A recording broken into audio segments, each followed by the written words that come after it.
आज हम देखने वाले हैं एक सर्वाइवल थ्रिलर मूवी जहां एक ऐसे तबाह हो चुके पृथ्वी को दिखाया गया है कि पृथ्वी अचानक किसी अज्ञात वजह से बर्फ के नीचे डूब जाती है। इस तरह धीरे धीरे पृथ्वी इंसान रहित होती जाती है। इसीलिए पृथ्वी पर कोई भी इंसान घर से बाहर निकलने की हिम्मत नहीं करता, क्योंकि घर के बाहर कदम रखते ही मौत निश्चित है। ऐसी ही एक खतरनाक स्थिति में इंसान क्या पृथ्वी पर जिंदा रह पाएगा या पूरी पृथ्वी इंसान रहित हो जाएगी, यही हम देखेंगे आज की इस मूवी की कहानी में। तो कहानी शुरू होती है एक तबाह हो चुकी पृथ्वी में, जब पूरी पृथ्वी बर्फ के नीचे डूब चुकी थी। अब पृथ्वी की जहां भी नजर जाती थी वहां केवल बर्फ ही बर्फ दिखाई देता था, क्योंकि कुछ महीने पहले पृथ्वी पर एक बहुत बड़ा हिम तूफान आया था और उस बर्फीले तूफान का असर बिल्कुल जहरीला था, जिसके चलते उस समय पृथ्वी के लगभग आधे लोग मर गए थे। और वह हिम तूफान लगातार कई दिनों तक पृथ्वी पर बना रहा, लेकिन वह तूफान एक साथ पूरी पृथ्वी पर शुरू हुआ था, जिसके कारण कुछ ही दिनों का वह हिम तूफान पूरी पृथ्वी को बर्फ के नीचे डूबा देता है। इससे पूरी पृथ्वी जैसे पूरी तरह तबाह हो गई।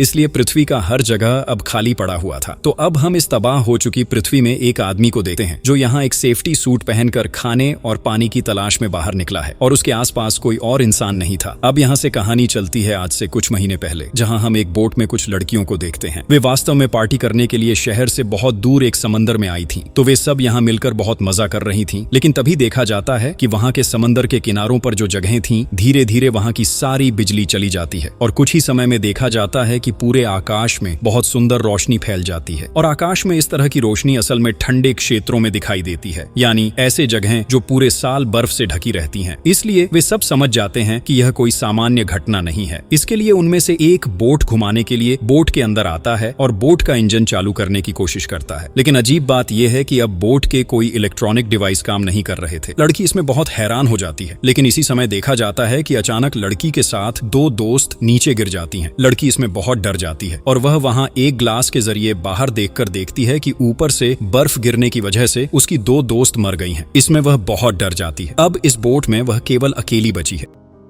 अब इस घटना के कुछ दिनों बाद हम स्पेन के एक सीन को देखते हैं, जहां स्पेन के लोग प्रोटेस्ट कर रहे थे, क्योंकि उस रात पूरे शहर की बिजली चली जाने के बाद अब तक देश की बिजली स्थिर नहीं हुई थी। उन्हें उनकी जरूरत के मुकाबले बहुत कम बिजली मिल रही थी, और उनके इस प्रोटेस्ट के कारण सड़कों पर बहुत जाम लग गया था। तो यहाँ एक गाड़ी में हम जॉन नाम के एक आदमी को देखते हैं। जॉन अपनी वाइफ और बेटी को उनके घर छोड़ने के बाद आज अपने कुछ पुराने दोस्तों के साथ एक पार्टी करने जा रहा था, लेकिन सड़कों पर भारी जाम के कारण वह वहां पहुंचने में लेट हो जाता है। फिर वह किसी तरह अपने दोस्त अल्फ्रेडो के घर पहुंचता है, जहां उसके बाकी दोस्त पहले ही आ चुके थे, और वे सब यहां मिलकर टीवी पर एक न्यूज देख रहे थे। न्यूज में दिखाया जा रहा था कि एक बहुत बड़े फैक्ट्री में आग लग गई है और वहां का जहरीला गैस लीक हो गया है। अगर किसी तरह वह गैस बाहर फैलती है तो सभी लोग बहुत बड़े खतरे में पड़ जाएंगे। लेकिन जॉन यहां उन लोगों से कहता है, तुम लोग ये सब न्यूज क्यों देख रहे हो? ऐसे समय को बर्बाद किए बिना हमें अपने काम पर ध्यान देना चाहिए। इसके बाद वे सब मिलकर वहां से गेम खेलने चले जाते हैं, और कुछ समय बाद एक डिलीवरी मैन आता है और उन्हें कुछ ड्रिंक्स देता है। इस डिलीवरी मैन का नाम था विसेन। तो वे सब ड्रिंक पीते हुए बहुत मजा करते हुए गेम खेल रहे थे, लेकिन ठीक तभी वहां की बिजली चली जाती है। इस बिजली की समस्या असल में केवल उनके शहर में ही नहीं थी, बल्कि अब पूरी पृथ्वी की स्थिति ऐसी थी। लेकिन ठीक तभी वहां एना नाम की एक महिला चिल्लाती है, जो अल्फ्रेडो की वाइफ थी, क्योंकि वह बाहर देखकर देखती है कि वह विसेन नाम का डिलीवरी मैन वहां मरे हुए पड़ा है। एना की चिल्लाहट सुनकर जॉन और उसके बाकी दोस्त वहां पहुंचते हैं, और वे देखते हैं कि सच में विसेन मरे हुए हैं, और विसेन के शरीर पर आकाश से बर्फ गिर रही थी। इसे देखकर वे सब बहुत डर जाते हैं, क्योंकि उनके शहर में कभी भी इससे पहले बर्फ नहीं गिरी थी। यहाँ तक कि उनके इस इलाके में बर्फ गिरने की बात भी नहीं हुई थी। इसके अलावा अब उनके देश में गर्मियों का मौसम चल रहा था। अब इस सीन को देखकर वे सब समझ जाते हैं कि यह बर्फ कोई सामान्य बर्फ नहीं है, क्योंकि इसके प्रभाव से विसेन मरे हुए हैं। इस बर्फ में जरूर कोई विषैला गैस है। इसलिए एना तुरंत सबको कहती है कि उनके घर के दरवाजे, खिड़कियां और जितनी भी दरारें हैं सबको मिलकर बंद कर दो, ताकि किसी भी तरह से बर्फ घर के अंदर ना आ सके, वरना वे भी मरे हुए हो सकते हैं। इसलिए वे सब घर की हर दरार को सील कर रहे थे। लेकिन अल्फ्रेडो को छोड़कर उसके बाकी दोस्त अब अपनी अपनी फैमिली के लिए चिंता कर रहे थे, क्योंकि उनके परिवार अब घर में अकेले थे। और सबसे खतरनाक बात यह थी कि अब उनके फोन और कंप्यूटर कुछ भी काम नहीं कर रहे थे। इसलिए वे अब चाहकर भी अपने परिवार को सतर्क नहीं कर सकते थे। लेकिन यहाँ सबसे ज्यादा चिंता में पड़ता है रुशो। इसलिए रुशो तब अपने परिवार को बचाने के लिए किसी तरह एक जैकेट सिर पर डालकर वहां से बाहर निकल रहा था। हालांकि सब उसे रोकने की कोशिश करते हैं, लेकिन वह किसी की भी बात नहीं सुनता, बल्कि वह जल्दी से वहां से निकल जाता है। सब तब उसकी स्थिति देखने के लिए खिड़की के पास आते हैं और प्रार्थना करने लगते हैं कि वह सुरक्षित रहे। लेकिन थोड़ी ही देर बाद देखा जाता है कि विसेन की तरह ही जब उस पर बर्फ गिरना शुरू होती है तो उस बर्फ के विषैले प्रभाव से वह भी मरे जाता है। सब इसमें बहुत दुखी होते हैं, यहाँ तक कि बहुत डर भी लगता है। अल्फ्रेडो को छोड़कर बाकी सब सोच रहे थे कि अब वे अपने घर तक कैसे पहुंचेंगे और उनका परिवार सुरक्षित है या नहीं। जब सब यह सोचकर चिंता कर रहे थे, ठीक तभी किसी ने उनके दरवाजे पर खटखटाया। इसके बाद जब वे सब जाकर दरवाजा खोलते हैं तो देखा जाता है कि यहाँ एक डिलीवरी गर्ल आई है। शायद किसी के घर डिलीवरी देने के लिए वह फंस गई थी। लड़की बताती है कि उसकी डिलीवरी वाली बाइक खराब हो गई थी, जिस कारण वह यहाँ के किसी सड़क किनारे फंस गई और सौभाग्यवश उसके पास एक वाटर शील्ड था, जिसके कारण जब बर्फ गिरना शुरू हुई तो उसने सिर्फ ठंड से बचने के लिए शील्ड को अपने ऊपर रखा। लेकिन तुरंत ही उसने अपनी आंखों के सामने कुछ लोगों को मरते देखा और समझ गई कि बर्फ में कोई विषैला गैस है। लेकिन वाटर शील्ड की वजह से वह बच गई और अल्फ्रेडो के घर के पीछे एक पुराना गैरेज है। यह लड़की उसी गैरेज के जरिए यहाँ आई थी। लड़की को देखकर जॉन के दिमाग में आइडिया आता है। वह सोचता है कि वह भी इस लड़की की तरह अपने घर जाएगा, क्योंकि उसकी वाइफ और बेटी का जीवन अब बहुत जोखिम में है और लड़की को देखकर वे यहाँ समझ चुके हैं कि अगर शरीर को ढक लिया जाए तो वे सुरक्षित रहेंगे। इसलिए जॉन तब अल्फ्रेडो के गैरेज में एक कार स्टार्ट करने जाता है, लेकिन गैरेज में मौजूद हर कार खराब थी, इसलिए अब उसे पैदल ही जाना पड़ेगा, क्योंकि कल रात वह जो कार लेकर आया था वह कार उसने यहाँ से दूर एक गैरेज में छोड़ दी थी, जहाँ जाना अब उसके लिए पॉसिबल नहीं है। अल्फ्रेडो तब जॉन को अंदर ले जाता है और वे सब मिलकर जॉन के लिए पुराने कुछ सामानों से एक सेफ्टी सूट बना देते हैं। यहाँ तक कि उसे एक गैस मास्क भी पहनाया जाता है ताकि सांस लेने के दौरान उसके अंदर विषैला गैस न जाए। इसके बाद जब बाहर थोड़ी सुबह की रोशनी आती है तो जॉन सबको अलविदा कहता है और सब अंदर से बाहर देखते हैं, सोचते हैं कि जॉन का भी वही हाल होगा जो विसेन का हुआ था या नहीं। सब इस बात को लेकर बहुत चिंता में थे। दूसरी तरफ जॉन बहुत हिम्मत करके बाहर कदम रखता है और उसके ऊपर धीरे धीरे बर्फ गिरने लगती है। लेकिन सौभाग्य से देखा जाता है कि जॉन का यह सेफ्टी सूट उसके काम आता है, यानी इस सूट की वजह से वह विषैले स्नोफॉल से बच जाता है। सबको जैसे अपने अंदर जान वापस मिल गई हो। इसके बाद जॉन सबको बाहर से इशारा करके कहता है कि वह बहुत जल्दी अपनी वाइफ और बेटी को लेकर वापस आएगा। इसके बाद वे सब मिलकर एक सुरक्षित जगह की ओर जाएंगे। यह कहकर जॉन वहां जाने लगता है जहां उसकी वाइफ और बेटी हैं। लेकिन आसपास की स्थिति देखकर वह पूरी तरह हैरान हो जाता है, क्योंकि एक ही रात में सब कुछ जैसे पूरी तरह तबाह हो गया है। सड़कें और रास्ते सब खाली पड़े हैं और चारों तरफ जानवर और कई लोगों के शव भी पड़े हैं। शायद वे समय पर बर्फ से नहीं बच पाए। इसी समय जॉन पीछे मुड़कर देखता है कि एक टॉवर में एक आदमी का शव लटका हुआ है। यह आदमी असल में एक इलेक्ट्रिशियन था, टॉवर में इलेक्ट्रिक काम करने आया था और वहीं मर गया। ये देखकर जॉन को बहुत बुरा लगता है। दूसरी तरफ हम अल्फ्रेडो और एना को देखते हैं। एना थक कर सो गई थी और जब उसकी नींद खुलती है तो वह देखती है कि बहुत समय हो गया है, लेकिन अभी भी बाहर बर्फ गिर रही है। वहीं दूसरी ओर अल्फ्रेडो पूरी रात चिंता में सो नहीं पाया, इसलिए एना तब अल्फ्रेडो के लिए किचन में थोड़ी चाय बनाने जाती है। हालांकि सब उसे ऐसा करने से रोक रहे थे, क्योंकि हो सकता है कि पानी में भी गैस फैल गया हो। इसलिए अब सभी काम उन्हें बहुत सावधानी से करना होगा। गलती से भी बाहर का खाना या पानी बिना जांचे मुंह में नहीं लिया जा सका, इसलिए अब वे चाहकर भी टैप का पानी नहीं पी सकते। इस बीच उनके पास केवल कुछ ही बोतलें पानी की थीं, इसलिए सब इस बात को लेकर बहुत चिंता में पड़ जाते हैं।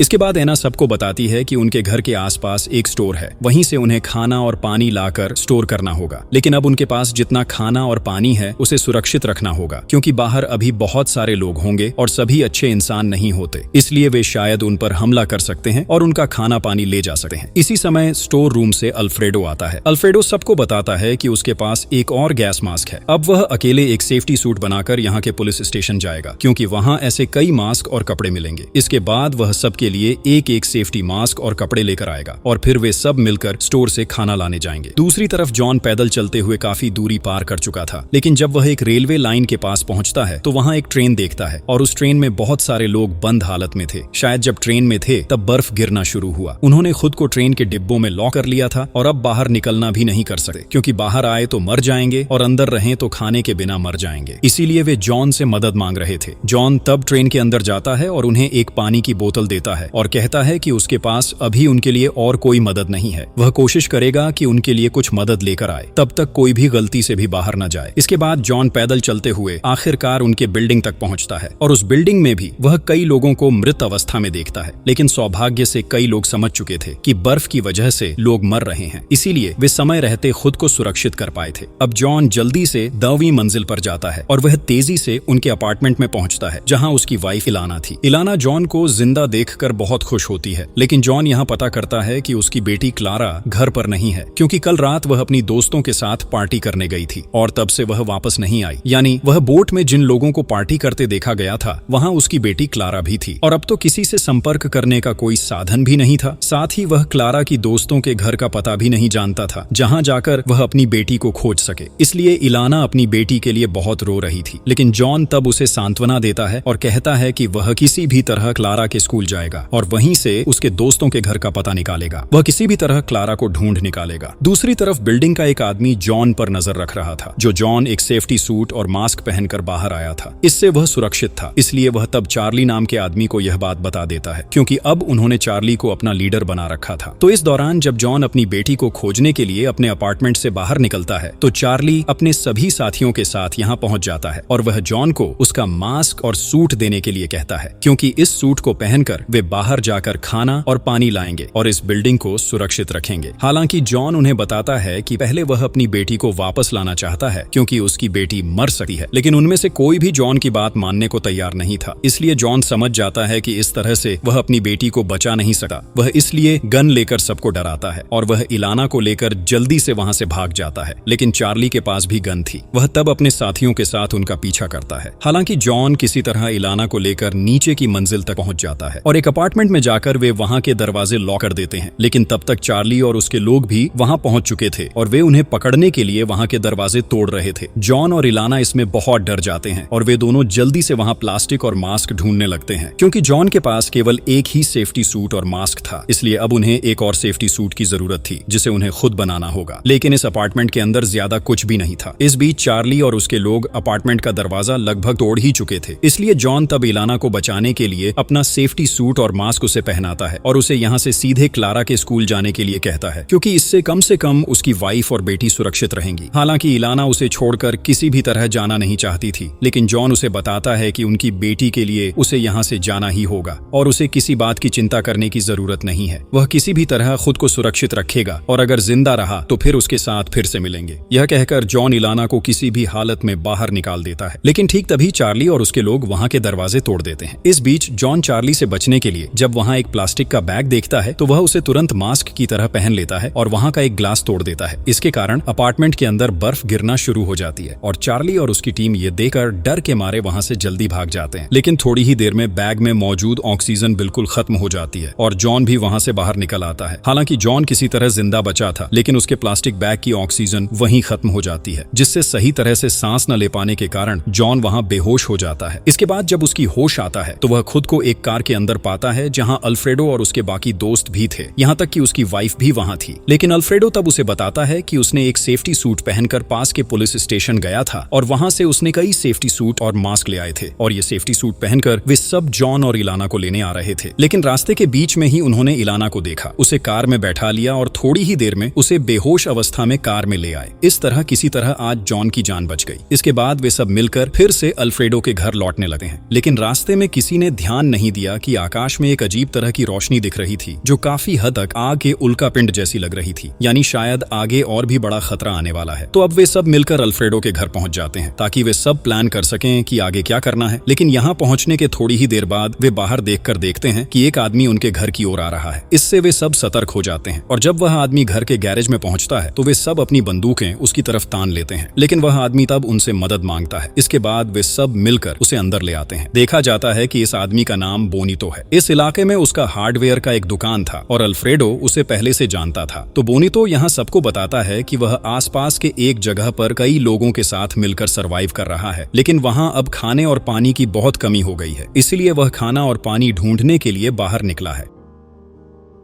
यह सुनकर अल्फ्रेडो तब उसे बताता है कि अगर हमारे लिए संभव होता तो हम सबकी मदद करते, लेकिन इस स्थिति में अब हमें अपनी ही चिंता करनी होगी। फिर भी अल्फ्रेडो बोनेटो को कुछ खाना और पानी देता है जो उन्होंने यहाँ के एक स्टोर से लाकर जमा किया हुआ था। बोनेटो तब उनका धन्यवाद करता है और वहां से चला जाता है। लेकिन तब तक किसी ने ध्यान नहीं दिया कि उनकी टीम का एक मेंबर बिना किसी को बताए गैरेज की एक कार ठीक कर लेता है और उसे लेकर निकल जाता है। शायद वह अपने फैमिली के किसी मेंबर की तलाश में जा रहा था, लेकिन रास्ते में आकाश में वह उज्जवल रोशनी रोशनी दिखाई दे रही थी। थोड़ी ही देर में वह रोशनी इतनी तेज हो जाती है कि वह आंखें खोलकर देख भी नहीं पाता। इससे उसकी ध्यान भटक जाती है और वहां एक बड़ा एक्सीडेंट हो जाता है जिसमें वह वहीं मर जाता है। दूसरी तरफ जॉन और इलाना अपनी बेटी को खोजने के लिए बेचैन हो रहे थे, इसलिए रात होने के बाद भी वे दोनों अलविदा कहकर अपनी बेटी को खोजने निकल पड़े। लेकिन अब बर्फबारी की गति बहुत तेज थी, इसलिए आगे की सड़कें अच्छे से दिखाई नहीं दे रही थी। इसी बीच जॉन और इलाना सड़क के बीच में चेक कर रहे थे और सौभाग्य से उन्हें एक कार भी मिल जाती है। लेकिन तभी वहां उन्हें कुछ और कारों की आवाज सुनाई देती है जो अन्य सर्वाइवर्स की थीं, लेकिन वे असल में खाना और पानी लूटने के लिए निकले थे। इसलिए जॉन और इलाना दोनों वहां छिप गए। वे दोनों सब कुछ देखकर समझ गए कि शहर में उनकी तरह और भी कई ग्रुप घूम रहे हैं जो घरों और दुकानों से जितना ज्यादा संभव हो सके खाना और पानी लूट रहे थे और उसे अपने पास जमा कर रहे थे ताकि वे ज्यादा समय तक सरवाइव कर सकें। साथ ही खाना और पानी के लिए लोगों को मारने में उन्हें कोई संकोच नहीं था। इसलिए जॉन और इलाना किसी तरह वहां चुपचाप रहते हैं और थोड़ी ही देर में वह टीम वहां से चली जाती है और जॉन और इलाना भी सीधे अपनी बेटी के स्कूल पहुंच जाते हैं और वहां से वे अपनी बेटी के दोस्तों के एड्रेस निकाल लेते हैं। इसके बाद जब वे दोनों स्कूल से बाहर जाने वाले होते हैं तो वे स्कूल के कैंटीन के अंदर से एक आवाज सुनते हैं। फिर वे कैंटीन के दरवाजे के पास जाकर देखते हैं कि जब पृथ्वी ठीक ठाक थी, यानी 2 दिन पहले जब स्कूल में क्लास चल रही थी, तब कुछ शरारती बच्चे मिलकर पाब्लो नाम के एक बच्चे को वहां बंद कर चुके थे और वह लगभग 2 दिन से यहीं फंसा हुआ था। और चूंकि यह कैंटीन था इसलिए पाब्लो को खाने और पानी की कोई प्रॉब्लम नहीं हुई थी। लेकिन पाब्लो बहुत ज्यादा डरे हुए था, इसलिए जॉन पहले उसे शांत करता है। इसके बाद वह उसे बताता है कि पृथ्वी पर अब क्या चल रहा है और कैसे स्नोफॉल की वजह से लोग मर रहे हैं। पाब्लो फिर बाहर देखकर देखता है कि सच में उसके स्कूल के कई बच्चे मर चुके हैं। वह बहुत डर जाता है। दूसरी तरफ अल्फ्रेडो और उसके साथी घर में बैठकर देख रहे थे कि आसपास कई डकैती करने वाले समूह घूम रहे हैं और वे जहां से भी संभव हो वहां से खाना ले जा रहे थे। यहां तक कि वे लोगों से ही उनका खाना छीन रहे थे। इसलिए जितनी जल्दी हो सके उन्हें भी खाना जुटाने के लिए बाहर निकलना होगा, वरना इन डकैत दलों की तरह जो हर जगह लूटपाट कर रहे हैं आगे चलकर उन्हें कोई खाना या पानी नहीं मिलेगा। तो अल्फ्रेडो और उसकी वाइफ एना सज धज कर तैयार हो जाते हैं और घर पर जो डिलीवरी गर्ल आई थी वे उसे यह कहकर रखते हैं कि वह घर का ध्यान रखे ताकि कोई डकैत यहाँ अंदर न आ सके। इसके बाद अल्फ्रेडो बाहर निकलकर अपनी वाइफ के साथ एक गाड़ी ढूंढता है और वे उस गाड़ी में बैठकर खाना पानी की तलाश पर निकल पड़ते हैं। रास्ते में वे दोनों प्लान कर रहे थे कि जब जॉन और इलेना अपनी बेटी के साथ वापस आएंगे तब वे सब मिलकर अपना पूरा घर सील कर देंगे ताकि बाहर के लोग उन पर हमला न कर सकें, क्योंकि जब सारे स्टोर्स से खाना खत्म हो जाएगा तब डकैत दल घर की तरफ ज्यादा टारगेट करेंगे। अब कुछ दूरी तय करने के बाद वे एक जगह रुकते हैं जहां विभिन्न प्रकार के लोहे के टूल्स रखे थे। वे निर्णय लेते हैं कि यहाँ से वे विभिन्न टूल्स इकट्ठा करेंगे क्योंकि ये उनके घर को सील करने में काम आ सकते हैं। लेकिन इस जगह के अंदर आकर वे देखते हैं कि यहाँ उनके जैसे और भी कई सर्वाइवर्स हैं, जिनमें से एक था बोनिटो जिसे अल्फ्रेडो ने पहले खाना देकर मदद की थी। तब अल्फ्रेडो और एना समझ जाते हैं कि यह बोनिटो का ही घर है और चूंकि अल्फ्रेडो ने बोनिटो की मदद की थी इसलिए बोनिटो अब उसे मदद करना चाहता है। वह यहाँ अल्फ्रेडो से कहता है कि उन्होंने एक सुरक्षित आइलैंड खोज लिया है जो अभी भी स्नोफॉल से सुरक्षित है। वहाँ पहले से ही कुछ सर्वाइवर्स हैं, यहाँ तक कि वहाँ एक मिलिट्री कैंप भी बनाया गया है और वही मिलिट्री सबको सुरक्षा प्रदान कर रही है। इसलिए बोनिटो और उसकी टीम उस आइलैंड की ओर रवाना होंगे। लेकिन अगर अल्फ्रेडो चाहे तो वह और उसकी टीम भी उनके साथ जुड़ सकते हैं, क्योंकि यहाँ रहकर भी उन्हें ज्यादा फायदा नहीं है। कम से कम जीवित रहने की कोशिश तो करनी होगी। अल्फ्रेडो को बोनिटो का यह प्रस्ताव बहुत अच्छा लगता है, क्योंकि यहाँ सरवाइव करने के बावजूद उन्हें कोई लाभ नहीं है। कुछ दिनों बाद इस शहर की स्थिति पूरी तरह बदल जाएगी और उनके पास जो खाना और पानी है वह भी खत्म हो जाएगा। इसलिए बोनिटो के साथ जाना उनके लिए समझदारी भरा कदम होगा। दूसरी तरफ हम जॉन और इलेना को देखते हैं कि वे दोनों पाब्लो को लेकर उसके घर आते हैं ताकि वे पाब्लो को उसके माता पिता के हाथों में सौंप सकें। लेकिन यहाँ पहुंचने के बाद उन्हें पता चलता है कि पाब्लो के माता पिता दोनों ही मर चुके हैं। यह जानकर पाब्लो बीमार हो जाता है। जॉन और इलेना इसमें बहुत डर जाते हैं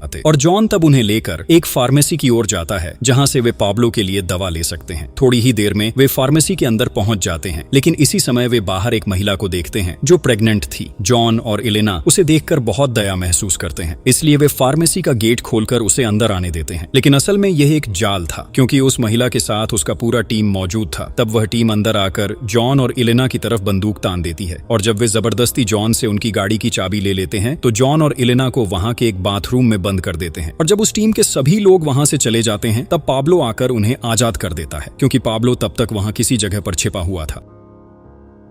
दूसरी तरफ अल्फ्रेडो और एना घर पहुंचते हैं और अल्फ्रेडो एना से डिस्कस कर रहा था कि क्या सच में उन्हें अपना शहर छोड़ देना चाहिए या नहीं। एना तब उसे बताती है कि उन्हें यहाँ से जरूर जाना होगा, वरना कुछ ही दिनों में यह शहर रहने योग्य नहीं रहेगा, क्योंकि यहाँ के लोग धीरे धीरे बहुत हिंसक होते जा रहे हैं। इसीलिए इसके पहले उन्हें किसी सुरक्षित जगह पर जाना होगा। तो अल्फ्रेडो बोनिटो से, जो आइलैंड के बारे में जान पाया था, उसके बारे में सही जानकारी पाने के लिए अल्फ्रेडो अपने घर के सभी रेडियो ऑन करने की कोशिश कर रहा था, लेकिन किसी भी तरह से कोई फायदा नहीं हुआ। अल्फ्रेडो घर की छत पर जाकर वहां की एंटीना भी ठीक करता है, लेकिन इससे भी कोई फायदा नहीं होता। इसके बाद अल्फ्रेडो उनके कंपास चेक कर रहा था, जिसके जरिए वे सुरक्षित आइलैंड की ओर जा सकते थे, लेकिन अब यह कंपास भी काम नहीं कर रहा था। दूसरी तरफ जॉन, इलाना और पाब्लो अब पैदल ही रास्ता तय कर रहे थे। सौभाग्य से उनकी सेफ्टी सूट की वजह से उन्हें कोई नुकसान नहीं हो रहा था, लेकिन उन्हें तीनों को बहुत ज्यादा ठंड लग रही थी और अभी भी उन्हें बहुत लंबा रास्ता पैदल ही तय करना था। इसीलिए जब जॉन वहां एक कार देखता है तो वह उसे लूटने का फैसला करता है, लेकिन कार के पास पहुंचने पर वह देखता है कि एक परिवार अपनी छोटी बेटी को लेकर बचने की कोशिश कर रहा है। इसलिए जॉन अब यह बुरा काम नहीं कर सकता। असल में जॉन के लिए कोई अन्याय करना संभव ही नहीं था, इसलिए जॉन इलाना और पाब्लो को लेकर फिर से पैदल चलना शुरू करता है। कुछ समय बाद वे उसी ट्रेन के पास पहुंचते हैं जिसमें पहले एक बोगी के अंदर कई लोग बंद थे, लेकिन अब उस ट्रेन में कोई भी व्यक्ति नहीं था। जॉन इससे समझता है कि शायद भूख और प्यास की वजह से वे बाहर निकले होंगे और रास्ते में ही उनकी मृत्यु हो गई होगी। अपने परिवार को बचाने जाते हुए वह उनके लिए कुछ नहीं कर सका, उनके बारे में तो वह भूल ही गया था। यह सब सोचकर जॉन काफी दुखी होता है, लेकिन ऐसे हालात में उसके पास भी कुछ करने को नहीं था। इसके बाद जॉन थककर इलाना और पाब्लो को लेकर अल्फ्रेडो के घर पहुंचता है। यहाँ आकर वे यह जानते हैं कि अल्फ्रेडो और बाकी सभी सुरक्षित आइलैंड की ओर जा रहे हैं, क्योंकि यहाँ रहने से उनके जीवन में खतरा है। अल्फ्रेडो तब जॉन को समझाता है कि अब काफी हो गया। उसे नहीं लगता कि इतने समय तक उसकी बेटी जिंदा है, इसलिए जॉन को अब अपनी बेटी को ढूंढना बंद कर देना चाहिए। उसे उनके साथ सुरक्षित आइलैंड जाना चाहिए। लेकिन जॉन इस पर बहुत गुस्सा हो जाता है और वह अल्फ्रेडो से कहता है कि वह अपनी बेटी को पाए बिना कहीं नहीं जाएगा। इस पर जॉन और अल्फ्रेडो के बीच थोड़ी बहस भी होती है। इसके बाद वे निर्णय लेते हैं कि जॉन और इलाना अलग अलग अपनी बेटी को ढूंढेंगे और अल्फ्रेडो अपनी पूरी टीम के साथ सुरक्षित आइलैंड की ओर रवाना होगा। फिर सुबह जॉन और इलाना सब कुछ तैयार कर लेते हैं। दूसरी तरफ अल्फ्रेडो अपनी कुछ टीम मेंबर्स के साथ पास की एक दुकान से और ज्यादा खाना और पानी लेने जाता है, ताकि रास्ते में उन्हें खाने पानी की समस्या न हो। लेकिन अंदर ही अंदर अल्फ्रेडो को बहुत बुरा लग रहा था कि वह अपने सबसे प्रिय दोस्त जॉन को यहाँ छोड़कर जा रहा है। इसलिए अल्फ्रेडो निर्णय करता है कि वह जॉन को यहाँ छोड़कर कहीं नहीं जाएगा, बल्कि वह जॉन के साथ उसकी बेटी को ढूंढने जाएगा। इसके बाद वे दोनों सुरक्षित आइलैंड की ओर रवाना होंगे। इसलिए अल्फ्रेडो तब इलाना की जगह जॉन को अपने साथ ले जाने का कहता है। फिर जॉन और वह दोनों मिलकर क्लारा को खोजने निकल पड़ते हैं, लेकिन अचानक रास्ते में वे देखते हैं कि कई गाड़ियों से एक सड़क ब्लॉक की गई है और इस तरह से ब्लॉक किया गया है कि सड़क के दूसरी तरफ कुछ भी दिखाई नहीं दे रहा था। इसी समय वहां फिर से कई मिलिट्री की गाड़ियां आती हैं। इसके बाद कुछ सैनिक उन्हें बताते हैं कि इस जगह से जितना संभव हो सके दूर रहें। यह कहकर वे आगे बढ़ जाते हैं, लेकिन जॉन और अल्फ्रेडो को इसमें बहुत शक होता है। वे सोचते हैं कि शायद सैनिक उनसे कुछ छुपा रहे हैं। शायद इस ब्लॉक की गई सड़क के पीछे कुछ ऐसा है जिसे सैनिक सभी से छुपा रहे हैं। इसलिए जॉन और अल्फ्रेडो छुपकर सैनिकों का पीछा करते हैं, लेकिन जब सैनिक देखते हैं कि कोई उनका पीछा कर रहा है तो वे कुछ समझ पाए बिना गोलीबारी शुरू कर देते हैं। इसलिए दोनों तुरंत अपनी गाड़ी पीछे करने लगते हैं, लेकिन अचानक उनकी गाड़ी जोर से पलट जाती है और यहाँ पहुंचते ही जॉन और अल्फ्रेडो समझ जाते हैं कि सैनिक उन्हें यहाँ से दूर क्यों रहने के लिए कह रहे थे, क्योंकि वे दूर से देख पाते हैं कि उस ब्लॉक की गई सड़क के पीछे राक्षस जैसी कई खतरनाक क्रिएचर हैं जो एक एक करके सैनिकों पर हमला कर रही थी।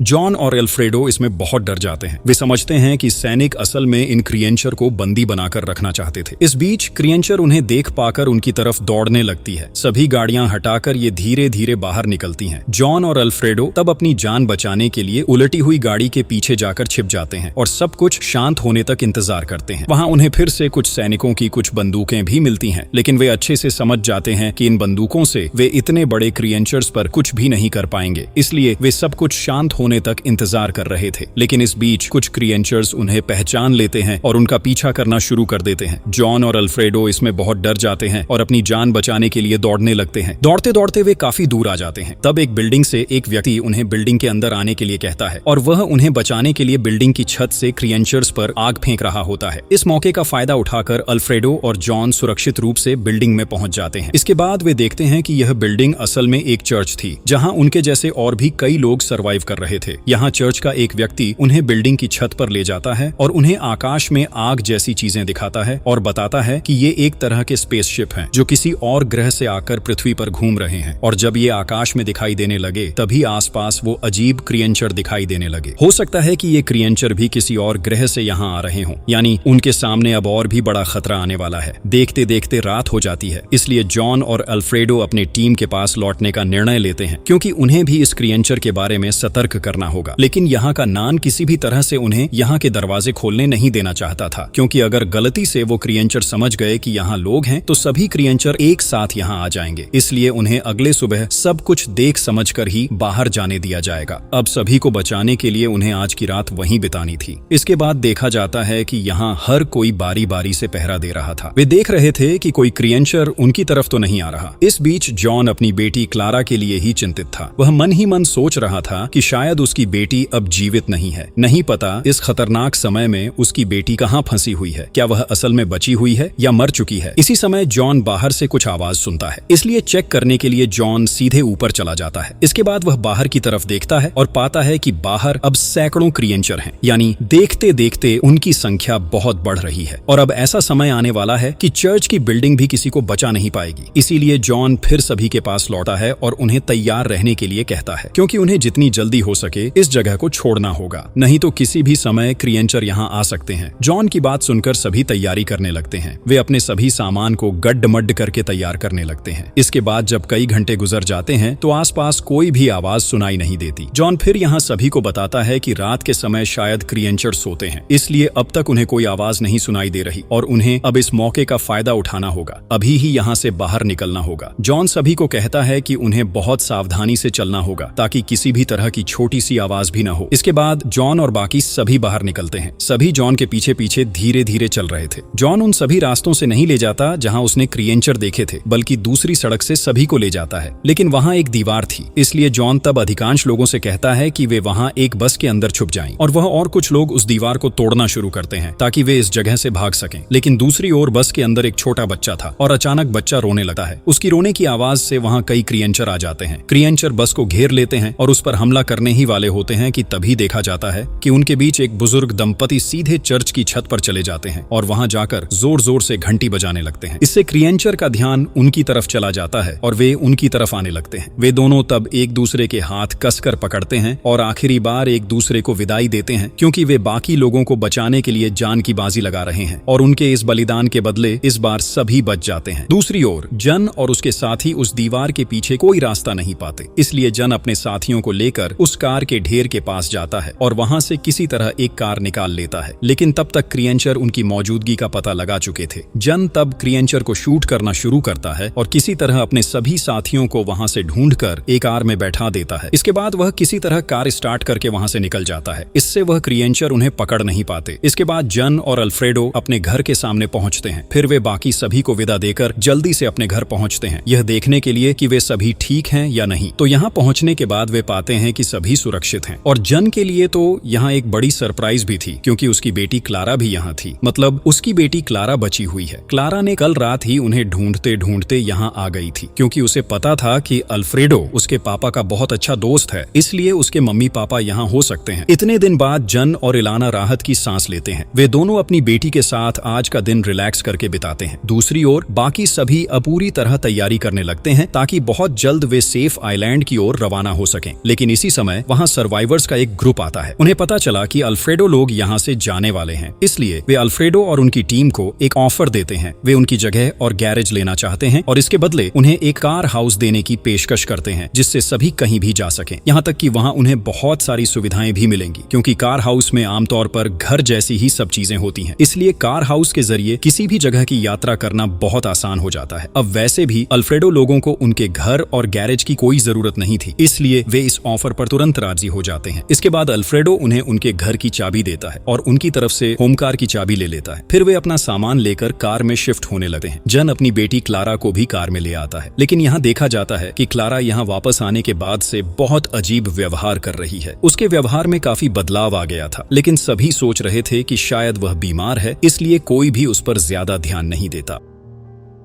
इसके बाद जब वे सभी अपना सारा जरूरी सामान समेट लेते हैं तो जल्दी से अपनी होम कार लेकर वहां से रवाना हो जाते हैं। कुछ घंटे ड्राइव करने के बाद वे एक समुद्र के पास पहुंचते हैं जिससे वे उस सैफ आइलैंड तक जाने वाले थे। लेकिन समुद्र के सामने पहुंचते ही जन और अल्फ्रेडो देखते हैं कि बहुत तेजी से बदलते मौसम की वजह से समुद्र का पानी बहुत नीचे उतर गया है, इसलिए अब वे समुद्र के रास्ते से नहीं जा सके। अब उन्हें कोई और रास्ता निकालना होगा। लेकिन आज कुछ ही समय में शाम हो जाएगी, इसलिए आज रात बिताने के लिए वे एक शॉपिंग मॉल में चले जाते हैं और इस शॉपिंग मॉल में अब कई सर्वाइवर्स ने शरण ले रखी है। यहाँ तक कि उन सभी सर्वाइवर्स भी यहाँ मौजूद थे जिन्हें उस दिन चर्च से बाहर निकालकर जन ने बचाया था, और यहाँ के सभी सर्वाइवर्स एक दूसरे की मदद और सहयोग करके यहाँ सर्वाइव कर रहे थे। इस बीच क्लारा वहाँ कुछ अजीब व्यवहार कर रही थी, लेकिन थोड़े ही समय में सब कुछ सामान्य हो गया। सभी सोचते हैं कि क्लारा ऐसा अपनी बीमारी की वजह से कर रही थी। यह सोचकर सभी आराम करने के लिए सो जाते हैं। अगले दिन सुबह बहुत जल्दी जन की नींद खुल जाती है क्योंकि वह शॉपिंग मॉल के अंदर सभी की चिल्लाने की आवाज सुनता है। जब वह जाकर चेक करता है तो वह देखता है कि बाहर का स्नोफॉल पूरी तरह से रुक चुका है और धीरे धीरे सूरज निकल रहा है। साथ ही लोग अब बाहर जा सकते हैं और उन्हें अब कोई नुकसान नहीं हो रहा है, यानी स्नोफॉल से निकलने वाला गैस खत्म हो गया है। यह देखकर सभी बहुत खुश हो जाते हैं क्योंकि पूरी दुनिया फिर से पहले जैसी नॉर्मल हो जाएगी। सभी सोच रहे थे कि क्या ये कोई सपना तो नहीं है, लेकिन ठीक उसी समय वहाँ एक गैंग आ जाता है और वे लगातार बाहर मौजूद लोगों पर गोली चलाने लगते हैं। सभी अपने जीवन को बचाने के लिए वहाँ दौड़ने लगते हैं। इसी बीच जन अपनी टीम को बचाने के लिए अकेले अपनी बंदूक लेकर उस गैंग से लड़ाई करता है, लेकिन सौभाग्य से वहाँ आर्मी के सोल्जर आ जाते हैं और वे उस गैंग पर हमला करके सभी सर्वाइवर्स को बचा लेते हैं। अब सोल्जर सभी सर्वाइवर्स को अपने साथ लेकर एक सुरक्षित जगह की ओर जा रहे थे, लेकिन रास्ते में सभी ने देखा कि अब चारों ओर सूरज निकलने की वजह से धीरे धीरे सारी बर्फ पिघलने लगी है और समुद्र धीरे धीरे पानी से भरने लगा है। इसके बाद देखते देखते लगभग कुछ हफ्ते बीत जाते हैं और जन और उसकी टीम समेत जितने लोग थे वे सभी अब एक मिलिट्री कैंप में रहते हैं। यहाँ सभी मिलकर खाना पानी का इंतजाम करते हैं और साथ ही सोल्जर भी यहाँ उन्हें मिलिट्री ट्रेनिंग देते हैं ताकि वे सब मिलकर उन क्रिएकर्स को मार सकें और पृथ्वी को सुरक्षित रख सकें। दूसरी तरफ अब रेडियो समेत जितने इलेक्ट्रॉनिक डिवाइस थे वे धीरे धीरे काम करने लगते हैं और मिलिट्री कैंप के रेडियो के माध्यम से सभी को पता चलता है कि पूरी पृथ्वी से वह विषैला गैस धीरे धीरे खत्म हो गया है और लोग धीरे धीरे अपनी सामान्य जिंदगी में लौट रहे हैं। हालांकि किसी को यह समझ नहीं आ रहा था कि ये सब कैसे शुरू हुआ और आखिर कैसे थम गया, लेकिन अब तक कोई भी अपने शहर में प्रवेश नहीं कर पाया था क्योंकि शहर में अभी भी वह क्रिएकर्स मौजूद थे। अब एक दिन शाम के समय वे आपस में चर्चा कर रहे थे कि सोल्जर चाहते हैं कि उनके बीच से कुछ लोग शहर में भेजे जाएं ताकि वे शहर की पूरी स्थिति देख सकें कि शहर अब रहने योग्य है या नहीं। इसके लिए उन्हें एक ट्रेन का इस्तेमाल करना होगा जो सीधे उनके शहर की तरफ जाती है। तो अगले दिन सुबह जन और उसकी टीम के कुछ मेंबर मिलकर एक खराब पड़ी ट्रेन को चालू कर देते हैं और वे सभी मिलकर उसी ट्रेन के माध्यम से शहर में प्रवेश कर पाते हैं। इससे सभी बहुत खुश होते हैं, लेकिन ट्रेन से उतरने के बाद वे देखते हैं कि आसपास के कई जगहों का बर्फ पिघल चुका है, लेकिन अब शहर के कई हिस्से पूरी तरह से बर्बाद हो चुके थे। पूरा शहर वीरान पड़ चुका था, आसपास कोई इंसान नहीं था। फिर वे हर जगह जाकर चेक करते हैं और पूरी तरह हैरान हो जाते हैं क्योंकि अब शहर में एक भी क्रिएचर नहीं था, लेकिन वे समझ नहीं पा रहे थे कि अचानक ये क्रिएचर कहाँ चले गए। शायद अब पृथ्वी पर वो विषैले गैस नहीं रहने की वजह से ये क्रिएचर चले गए। इसके बाद उनका पूरा ग्रुप दो हिस्सों में बंट जाता है। एक ग्रुप शहर के दूसरे छोर की स्थिति चेक करने जाता है और जन और उसका ग्रुप एक रेडियो के पास जाते हैं। वे सब मिलकर रेडियो को सेटअप करते हैं और रेडियो के माध्यम से अपने बेस में यहाँ की जानकारी भेजते हैं। वे बताते हैं कि अब पृथ्वी फिर से पहले जैसी हो गई है। अब आसपास कहीं भी कोई विषैला बर्फ नहीं है और पृथ्वी से विषाक्त गैस हट जाने की वजह से वो क्रिएचर कहीं और चले गए क्योंकि पूरे शहर में कहीं भी कोई क्रिएचर दिखाई नहीं दिया। वे पहले से ही सोच रहे थे कि शायद ये क्रिएचर किसी दूसरे ग्रह के हैं। शायद अब पृथ्वी का मौसम उनके लिए अनुकूल न होने की वजह से वे वापस अपने ग्रह लौट गए। इसलिए अब पृथ्वी इंसानों के लिए सुरक्षित है। पृथ्वी फिर से रहने योग्य बन रही है। हालांकि हालात अब पहले जैसे नहीं हैं। उनके घर, सड़कें और उनका प्यारा शहर सब पूरी तरह से धूल और मलबे में बदल चुका है, लेकिन अगर इंसान कोशिश करें तो सब कुछ संभव है। इसलिए वे सब मिलकर फिर से खड़े होंगे और कंधे से कंधा मिलाकर एक नई दुनिया बनाएंगे। और इसी सुंदर एंडिंग के साथ कहानी यहीं खत्म होती है।